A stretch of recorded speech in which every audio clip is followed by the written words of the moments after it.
South ఇండియాలోనే అతి తక్కువ ధరలకి రత్నాలను అందించే ఏకైక సంస్థ 6JVR. మీరు ఇలాంటి ఒక ఆర్ట్ క్రియేట్ చేశారని ఎక్కడ నమోదు చేసుకున్నారు, ఎలా వచ్చింది మీకు award? India book of record, Asia book of record, international book of రికార్డ్స్లో నాకు రికార్డ్స్ వచ్చాయి. 120 అడుగుల DNA స్ట్రక్చర్ ని కూడా క్రియేట్ చేశారు. 120 అడుగులు అంటే ఈ రూమ్ కన్నా చాలా పెద్దగా 210 అడుగులు 5 ఇంచులు.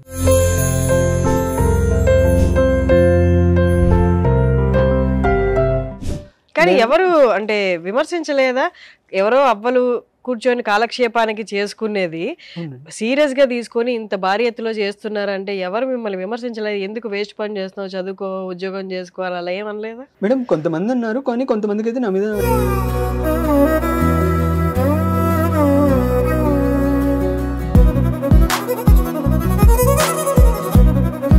నమస్తే అండి.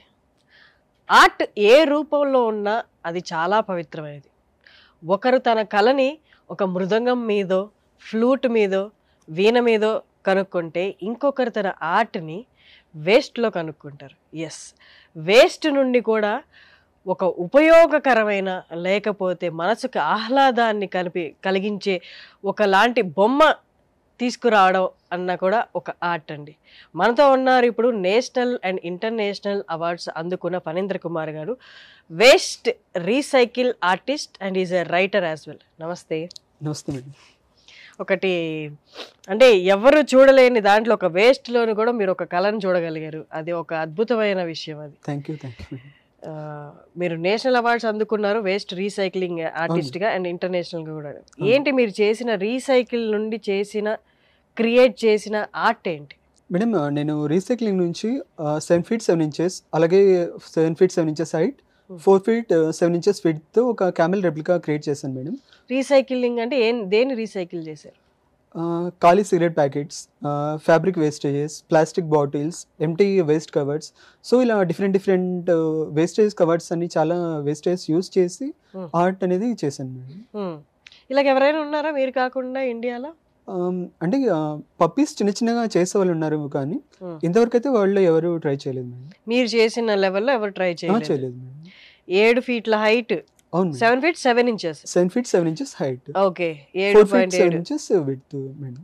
రీసైకిల్ అది ఎక్కడ అంటే ఇప్పుడు మీరు ఇలాంటి ఒక ఆర్ట్ క్రియేట్ చేశారని ఎక్కడ నమోదు చేసుకున్నారు, ఎలా వచ్చింది మీకు award? India book of record, Asia book of record, international book of రికార్డ్స్లో నాకు రికార్డ్స్ వచ్చాయి మేడం. ఫస్ట్ ఆఫ్ ఆల్ నేను ఈ ఆర్ట్ చేసిన తర్వాత వాళ్ళకు అప్లై చేశాను. ఎక్కడ ఎలా అప్లై చేశారు? ఆన్లైన్లో అప్లై చేశాను మేడం. ఆన్లైన్లో మీరు చేసిన ఆర్ట్ ఫోటో తీసి అప్లై చేశారా? సో గిన్నిస్ బుక్ ఆఫ్ రికార్డ్స్కి, లిమ్కా బుక్ ఆఫ్ రికార్డ్స్కి ఎలాగైతే వాళ్ళ వెబ్సైట్స్ అలాగే అప్లికేషన్ ఫామ్స్ ఫిల్అప్ చేయడానికి అలా ఉంటాయో, అలా India book of record, Asia book of record ఇలా డిఫరెంట్ రికార్డ్స్కి వాళ్ళ వెబ్సైట్కి వెళ్ళి వాళ్ళ అప్లికేషన్స్ ఫిల్ చేశాను మేడం. నా ఐడియా చెప్పాను నేను చేసిన ఆర్ట్ వర్క్ గురించి. అప్లికేషన్ వాళ్ళకు వెళ్ళిన తర్వాత వాళ్ళకి ఆర్ట్ వర్క్ ఐడియా నచ్చి నాకు రిప్లై ఇచ్చారు, మెయిల్ ద్వారా రిప్లై ఇచ్చారు. సో ఆ ప్రాసెస్ అంతా మెయిల్లోనే జరిగింది మేడం, ఆన్లైన్లో జరిగింది.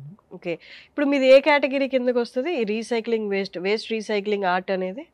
వేస్టేజెస్కు సంబంధించి ఈ విధంగా రీసైక్లింగ్.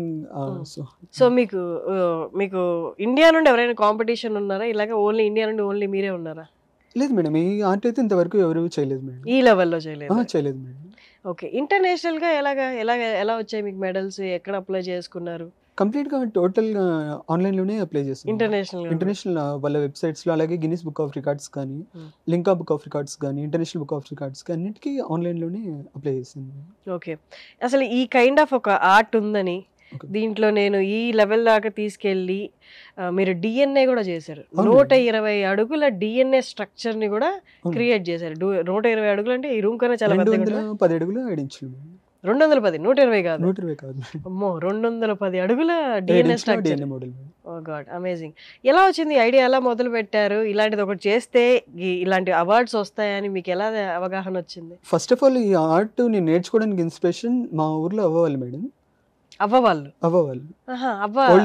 Age persons madam. యాక్చువల్గా ఊర్లో మాకు హోటల్ ఉండేది మేడం. మా ఊర్లో హోటల్ పక్కన ఒక చిన్న బంక్ ఉండేది. ఊర్లో ఆ బంక్లో అవ్వ చేసేవాళ్ళు అనమాట. ఏం చేసేవాళ్ళు? ఈ ఖాళీ సిగరెట్ ప్యాకెట్స్ కావచ్చు, లేదా మ్యాచ్ బాక్సెస్ కావచ్చు, వీటితో చిన్న బొమ్మలు చేసేవాళ్ళు. సో వాళ్ళ ద్వారా నాకు ఈ ఆర్ట్ వచ్చింది. నేను వాళ్ళ ద్వారా ఈ ఆర్ట్ నేర్చుకున్నాను. నాకు నేర్పించిన అవ్వ వాళ్ళు ఎవరైతే ఉన్నారో వాళ్ళకు 70 ఏళ్ళ కిందట వాళ్ళకు ఊర్లో వాళ్ళ స్కూల్లో నేర్పించేవాళ్ళండి. 70 ఏళ్ల కిందట వాళ్ళ స్కూల్లో నేర్పించేవాళ్ళు. అవును. అప్పుడు వేస్టేజ్ అంటే ఏముంటాయి? అంటే నాకు తెలిసి ఫ్యాబ్రిక్ వేస్టేజ్. లేదు మేడం, సిగరెట్ ప్యాకెట్స్ తోనే నేర్చుకున్నారంట వాళ్ళు అప్పుడు సిగరెట్ అది బీడీల ప్యాకెట్లతో వాటితో చేస్తుంటారు. 70 ఏళ్ల నుండి మన సిగరెట్స్ ఉన్నాయా? అవ్వ వాళ్ళు అవును ఉన్నాయిగా. వాళ్ళ ఆయన సిగార్లు కదా, సిగరెట్స్ ఉన్నాయా? ఓకే. సో అవ్వ నాకు నేర్పించారు మేడం. అంటే అవ్వ వాళ్ళు నాకు నేర్పించారు ఈ పంపీస్ ఎలా చేయడం ఈ విధంగా అని. నేను ఈరోజు ఇంత పెద్ద బొమ్మలు చేయగలిగినాను, లేదా ఇంత పెద్ద డిఫరెంట్ ఆర్ట్స్ చేయగలుగుతున్నాను, రికార్డ్స్ ఇంతవరకు తెచ్చుకోగలిగానంటే కారణం మెయిన్ రీజన్ వాళ్ళే మేడం. ఎందుకంటే వాళ్ళు నేర్పించిన విధానం అనేది నాకు చాలా హెల్ప్ అయింది. పైగా నాకు ఆర్ట్ నేర్పించిన అవ్వ ఎవరైతే ఉన్నారో తనకు అప్పటికే 70 ఏళ్ళ పైన ఏజ్ మేడం. సో ఆ ఏజ్లో నాకు ఓపిక్గా లింక్ బై లింక్ చూపించడం కానీ, సో నేను ఒకసారి లింక్ చూపించిన తర్వాత మనం మర్చిపోవచ్చు కొద్ది రోజుల తర్వాత, కానీ మళ్ళీ అవ్వ అడిగితే మళ్ళీ వాళ్ళు చూపించి తను అంత ఓపిక్గా చూపించారు కాబట్టి నేను ఆ విధంగా చేయగలిగాను మేడం. ఇప్పుడు ఈ క్యామెల్ 7 అడుగుల 7 feet 7 inches ఉన్న క్యామెల్ ఏదైతే ఉందో ఆ క్యామెల్ ని మీకు రెడీ చేయడానికి ఎన్ని డేస్ పట్టింది? 8 days పట్టింది మేడం. మీరు ఒక్కరే చేసారా, ఎవరు హెల్ప్ అయినా తీసుకున్నారు? లేదు మేడం, ఒక్కనే చేశాను మేడం. ఆ ప్యాకెట్స్ కట్ చేయడం మా అమ్మ చేసేవాళ్ళు. సో కంప్లీట్ గా మేకింగ్ మొత్తం నేనే చేశాను. ఎక్కడ కలెక్ట్ చేశారు అన్ని? అంటే నార్మల్ షాపులకి వెళ్ళి కలెక్ట్ చేసుకున్నారా, చెప్పి పెట్టొచ్చారా? అంటే ఊర్లో ఆల్రెడీ తెలుసు మేడం, నేను ఈ విధంగా చిన్న చిన్న బొమ్మలు ఆ విధంగా చేస్తానని తెలుసు. కాకపోతే వాళ్ళకి నేను ఇంత పెద్దగా చేస్తున్నానని ఎవరికి ఏం చెప్పలేదు అనమాట. సో నేను వాళ్ళకు జస్ట్ ఈ విషయం చెప్పాను అనమాట. నెక్స్ట్ నేను పెద్దగా ట్రై చేద్దాం అనుకుంటున్నాను, బిగ్గా ఏదైనా ట్రై చేద్దాం అనుకుంటాను, ఒకసారి మీరు కొద్ది రోజులు నాకు ప్యాకెట్స్ తీసి పెట్టండి అని చెప్తే వాళ్ళు తీసి పెట్టేవాళ్ళు. వాళ్ళు తీసి పెట్టడం, నేను కలెక్ట్ చేసి పెట్టుకోవడం. కానీ వాళ్ళకి ఏ రోజు కూడా నేను చెప్పలేదు అనమాట, నేను పలానా ఈ విధంగా చేస్తున్నాను ఆర్ట్ని వాళ్ళకి ఏ రోజు చెప్పలేదు. కాకపోతే వాళ్ళు బిలీవ్ చేసి ఇచ్చారనమాట. బిలీవ్ చేసి వాళ్ళు సపోర్ట్ చేసి, ఇంకా తర్వాత కూడా సిగరెట్ ప్యాకెట్స్ అనే కాదు మేడం, అంటే వాళ్ళు ఎప్పుడు వాళ్ళ ఎంకరేజ్మెంట్ అనేది నాకు చాలా హెల్ప్ అయింది మేడం. ఎందుకంటే నేను పలానా ఆర్ట్ ఏదైనా చేయాలనుకున్నా, లేదా ఊర్లో కూడా మేము రీసైక్లింగ్ గురించి అవేర్నెస్ క్రియేట్ చేసేవాళ్ళం. రీసైక్లింగ్ గురించి కావచ్చు, అదే ప్లాస్టర్ ఆఫ్ ప్యారిస్ విగ్రహాల గురించి కావచ్చు. సో వాటి గురించి అవేర్నెస్, దానివల్ల ఎలాంటి ప్రాబ్లమ్స్ వస్తాయి, ఈ వేస్టేజ్ వల్ల కావచ్చు, లేదా ప్లాస్టర్ ఆఫ్ ప్యారిస్ వల్ల కావచ్చు, ఎలాంటి ప్రాబ్లమ్స్ వస్తాయని నేను ఊర్లో కూడా అవేర్నెస్ క్రియేట్ చేయాలని ప్రయత్నించాను. సో దానివల్ల వాళ్ళకు నా మీద నమ్మకం అనమాట. సో నేను ఈ అబ్బాయి ఏదైనా చేయగలడు అది అని. కానీ ఎవరు అంటే విమర్శించలేదా? ఎవరో అవ్వలు కూర్చొని కాలక్షేపానికి చేసుకునేది సీరియస్ గా తీసుకొని ఇంత భారీ ఎత్తులో చేస్తున్నారంటే ఎవరు మిమ్మల్ని విమర్శించలేదు? ఎందుకు వేస్ట్ పని చేస్తున్నావు, చదువుకో, ఉద్యోగం చేసుకోవాలి, అలా ఏమనలేదా? మేడం కొంతమంది అన్నారు, కానీ కొంతమందికి అయితే నా మీద నమ్మకం ఉంది కదా మేడం. ఎవరైతే బిలీవ్ చేస్తున్నారో వాళ్ళకు మనల్ని తిరిగి నేను నమ్మించాల్సిన అవసరం లేదు. ఎవరైతే బిలీవ్ చేయలేదు వాళ్ళకు మనం చెప్పాల్సిన అవసరం లేదు. మన వర్క్ ఏదైతే ఉందో ఆటోమేటిక్ గా అదే ప్రూవ్ చేస్తుంది అనమాట. సో ఒకవేళ ఎవరైనా ఆ విధంగా కామెంట్స్ చేసినా కూడా నా వర్క్ తోనే నేను చూపించాలనుకున్నాను. ఓకే, నెక్స్ట్ ఏంటి, ఏం చేద్దాం అనుకుంటున్నారు? నెక్స్ట్ స్టెప్ ఏంటి? మీకు ఆల్రెడీ ఇన్ని అవార్డ్స్, ఇన్ని మెడల్స్ వచ్చేసాయి మీకు. సో నెక్స్ట్ స్టెప్ ఏంటి ఈ ప్రాసెస్ లో? మేడం మెయిన్గా నేను ఈ రికార్డ్స్ కోసం ట్రై చేయడానికి కారణం కావచ్చు, లేదా ఈ ఆర్ట్స్ చేయడానికి కావచ్చు, మెయిన్ రీజన్ ఏదంటే రీసైక్లింగ్ గురించి అవేర్నెస్ క్రియేట్ చేయాలని నా మెయిన్ ఇంటెన్షన్ మేడం. అలాగే నా రైటింగ్స్లో కూడా చాలా వరకు సోల్జర్స్ గురించి, ఫ్రంట్ లైన్ వారియర్స్ గురించి, నేచర్ గురించి, కంప్లీట్గా ఇలా సొసైటీ గురించే ఉంటాయి మేడం నా రైటింగ్స్లో కూడా. బట్ నేను రైటింగ్స్ ఎన్ని రాసినా సరే, మేము ఆర్ట్స్ ఎన్ని చేసినా, రీసైక్లింగ్ అవేర్నెస్ ఎంత చేయాలనుకున్నా కూడా, మేము ఉండేది ఒక మార్మూల పల్లెటూరు మేడం, బనంపల్లి అని. అక్కడ బనగానపల్లి, మీరు బంగినపల్లి మామిడిపల్లి. సో బంగినపల్లి మామిడిపల్లి. సో ఆ ఊరు మేడం, బ్రహ్మంగారు కలగని రాసిన. అక్కడ నుంచి ఒక 25 కిలోమీటర్ల దూరంలో మా ఊరు చిన్న పల్లెటూరు మేడం. సో అక్కడ నుంచి మాకు ఐడియాస్ ఎంత ఉన్నా, మేము ఏదైనా చెప్పాలనుకున్నా కూడా మాకు రికగ్నిషన్ లేదు, నోటబిలిటీ లేదు కాబట్టి, చెప్పాలని ఎవరు అంత ఇంట్రెస్ట్ చూపించారు కాబట్టి, సో అప్పుడు నాకు అనిపించింది మేడం, ప్రాపర్గా నాకంటూ ఒక రికగ్నిషన్ కానీ నోటబిలిటీ ఏదైనా ఉంటే అప్పుడు నేను ఎవరినైనా కలవడానికి, లేదా నా ఆలోచనలు ఎవరికైనా చెప్పి వాళ్ళ ద్వారా సపోర్ట్ తీసుకొని నెక్స్ట్ ఇంకా ఏదైనా పెద్దగా చేయడానికి ఛాన్స్ ఉంటుందని అనిపించింది. ఆ ప్రాసెస్లోనే నాకు ఐడియా వచ్చి ఈ విధంగా క్యామెల్ రెప్లికా అనేది స్టార్ట్ చేశాను మేడం. ఇది స్టార్ట్ చేయడానికంటే ముందు కూడా నేను ప్రీవియస్గా చెక్ చేశాను, ఒకవేళ ఇలా ఎవరైనా చేశారా ఆ విధంగా అని. ఎవరూ చేయలేదని తెలిసింది. సో అప్పుడు నాకు ఇంకా ఒక స్ట్రాంగ్ బిలీవ్ వచ్చింది. తర్వాత క్యామెల్ రెప్లికా చేయడానికి చాలా రోజులు ప్రాక్టీస్ చేసి నేను కంప్లీట్గా చేయగలను అని ఒక బిలీవ్ వచ్చిన తర్వాత అప్పుడు చేశాను మేడం. ఏం చదువుకున్నారు మీరు? నేను basic computer science madam. Okay. ఇప్పుడు ఊర్లలో వింటారా? ఇప్పుడు రీసైక్లింగ్ గురించి కానీ, ప్లాస్టిక్ వేస్టేజ్ గానీ, దాన్ని మళ్ళీ ఎలా రీసైకిల్ చేయాలి? ఎలా యూజ్ చేసుకోవచ్చు? అది మన ఎన్వైరన్మెంట్‌కి ఎంత హానికరం ప్లాస్టిక్ అనేది వాళ్ళు మీరు చెప్తే ఊర్లో వింటారా? నిజంగా ఫస్ట్ ఆఫ్ ఆల్ నాకు కూడా అదే ప్రాబ్లం మేడం. నేను అంటే మన ఐడియాస్ ఎంత బాగున్నా కూడా వినే వాళ్ళకు ఆ ఇంటెన్షన్ తీసుకోవాలి, ఇంట్రెస్ట్ చూపించాలి. మనకంటూ ఒక రికగ్నిషన్ ఉంటేనే వాళ్ళు వినడానికి ఇంట్రెస్ట్ చూపిస్తారు కదా. ఈ రికార్డ్స్ ఏవైతే వచ్చిన తర్వాత వాళ్ళకు కూడా చాలా ఇంట్రెస్ట్ పెరిగింది మేడం. వాళ్ళు కూడా హ్యాపీ అయ్యారనమాట చాలా. ఈవెన్ నాకు ఈ క్యామెల్ రిప్లికా ఏదైతే చేశాను, చేసిన తర్వాత నాకు ఎవరైతే ఫస్ట్ హెల్ప్ చేశారో వాళ్ళకే చూపించాను మేడం. వాళ్ళు చాలా ఎక్సైట్ అయ్యారు మేడం, చాలా హ్యాపీ అయ్యారు అనమాట. ఓకే, ఊర్లో హెల్ప్ చేసిన వాళ్ళకే చూపించారు. ఫస్ట్ వాళ్ళకే చూపించాను మేడం. సూపర్. ఎందుకంటే ఇప్పుడు ఎవరు బిలీవ్ చేయనప్పుడు వాళ్ళే బిలీవ్ చేసి నాకు సపోర్ట్ చేసి హెల్ప్ చేశారు కాబట్టి వాళ్ళకి చూపించాను. వాళ్ళు చూపించిన తర్వాత ఒకసారి ఆర్ట్ చూసిన తర్వాత వాళ్ళ కళ్ళలో బ్రైట్నెస్ కానీ హ్యాపీనెస్ ఉంటుంది కదా మేడం. సో ఇలా ఇంతవరకు ఎవరు చేయలేదు కదా, మన ఊర్లో ఈ విధంగా చేశాడు, మనం చేసిన ఒక చిన్న హెల్ప్ అనేది ఇక్కడ ఇంతవరకు తీసుకెళ్ళిందని పరంగా వాళ్ళు చాలా హ్యాపీ అయ్యారు మేడం. ఏంటి నెక్స్ట్ ప్రాజెక్ట్స్ ఏంటి మీవి? ఏం చేయబోతున్నారు? నెక్స్ట్ ఒక ఆర్గనైజేషన్ తో కలిసి ప్లాస్టిక్ బాటిల్స్ ఇవి ఉంటాయి మేడం, వాటితో స్కల్ప్చర్స్ చేసే విధంగా ప్లాన్ చేస్తున్నాం. స్కల్ప్చర్స్ అంటే ఎక్కడ యూజ్ చేయడానికి స్కల్ప్చర్స్? అవి పార్క్స్ లో కావచ్చు, లేదా డిఫరెంట్ ప్రైమ్ ప్లేస్ లో కావచ్చు, అలా దాని గురించి ప్లాన్ చేస్తున్నాం.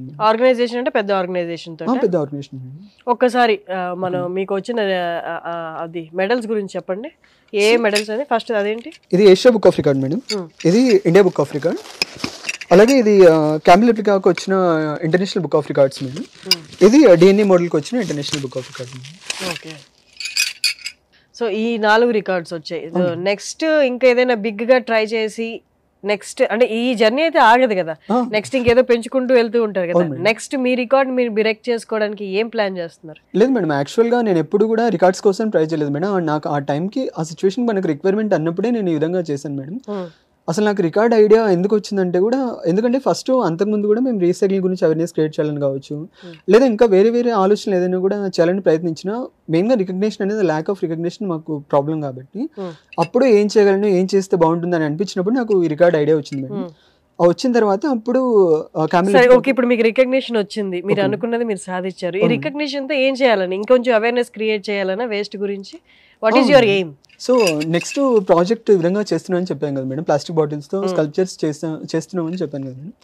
అది ఒక జస్ట్ ఆర్ట్లా కాకుండా అటు నేచర్కి హెల్ప్ అయ్యే విధంగా కొద్దిగా యూనిక్గా ఉండాలి, కన్విన్సింగ్గా ఉండాలి.